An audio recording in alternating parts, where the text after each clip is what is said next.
yeah. I have my original skateboards that I grew up with. That Uh-huh. was, I remember, such a big gift when I turned 11. My father took me for my first skateboard. It was a Lonnie Toff design, and I remember meeting him, having him autograph it.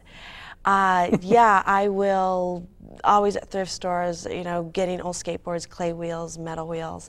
I still ride them. I still like to ride them. And What is it? What is it that you feel when you ride a skateboard? well, it gives me, I think, a sense of power that I don't have, and that's to surf. I'm Not even in literature. a sense The power. Do you have that same power in literature? absolutely. And I Yeah. have to admit that when things are going really chaotic for me, I was like, oh, all I have to do is write. All I have to do is write, because it becomes suddenly I'm in control, and it's very mathematical, the cut and pasting. And I was horrible at math. So it's very exciting that I am doing that. But go back to the skateboarding. You also get that sense of freedom when you're on the skateboard? Yeah, definitely, definitely. Because also now I think, because I'm a woman and I'm of a certain age, you're not going to see someone like me on a Yeah. skateboard. But I always just feel like, yeah, I like it. I'm going to do it. I'm going to use this as a mode of transportation. But it's very nostalgic. It takes me back to being an 11-year-old girl. The word Chicano carries a political connotation. I know. And I wonder how you handle you have a lot of humor in your writing, and the politics of the era of the 60s and 70s, it seems to be something altogether different. How do you handle the political aspect of the Chicano identity? Well, all I know is that I don't like the term Mexican American. I really don't like hyphens at all. Is the hyphen that you don't like? And Yeah, it's even too if they long? took out the hyphen, yeah. Maybe if I was paid by the word, I would like it, because it's one more word. I'm a Mexican American. But how do I handle the political aspect? I have to say that my harshest critics in the audience, with their arms folded, are the older Latinos. And they really come on me. They want me to define Chicano, almost as if this is a term, you know, they helped set a foundation for, and no young whippersnapper is going to come and use it. So, Are you a traitor for them?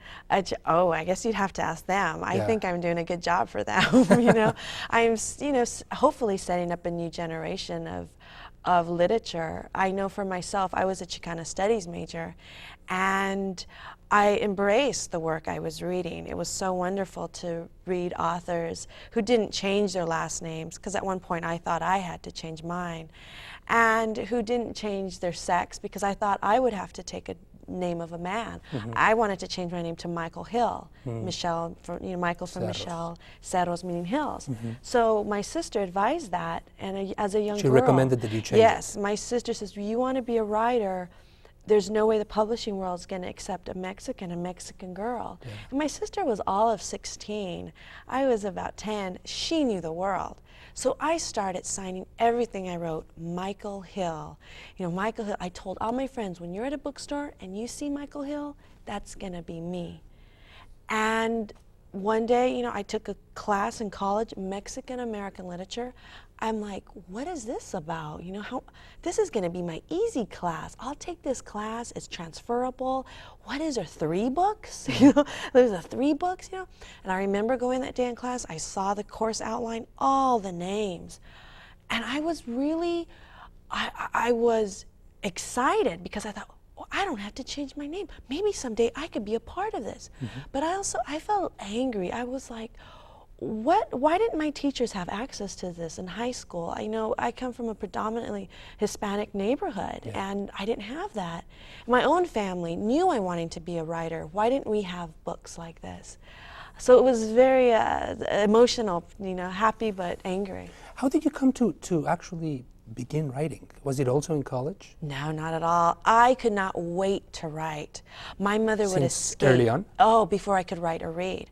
My mother would always escape into books, and I'd see her laughing and crying. I was like, oh, you know, who is this creating must be such pleasure, magic for right. my mother?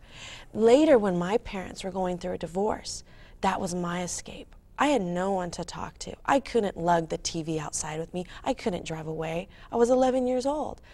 I would open a book, and there was my new family. There were my new friends. Friends who didn't call me Chicana Falsa. Parents who didn't argue.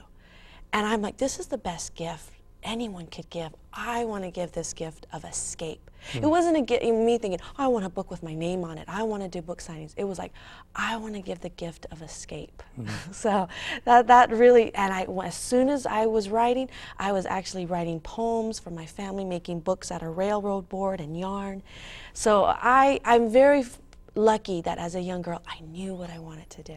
There's one poem in one of your books about the death of your mother, which, if I remember correctly, actually took place on Mother's Day and had a very strong impact on you. Tell me a little bit about your relationship with her. Was she a role model? Definitely. In any way? And her death, her disappearance. Yeah. I feel that a lot of times we pick role models because of a product they've put out, a video, a CD, a book, you know, and this is the role model. And I felt the same way too as a young girl. My role models were authors or singers, you know.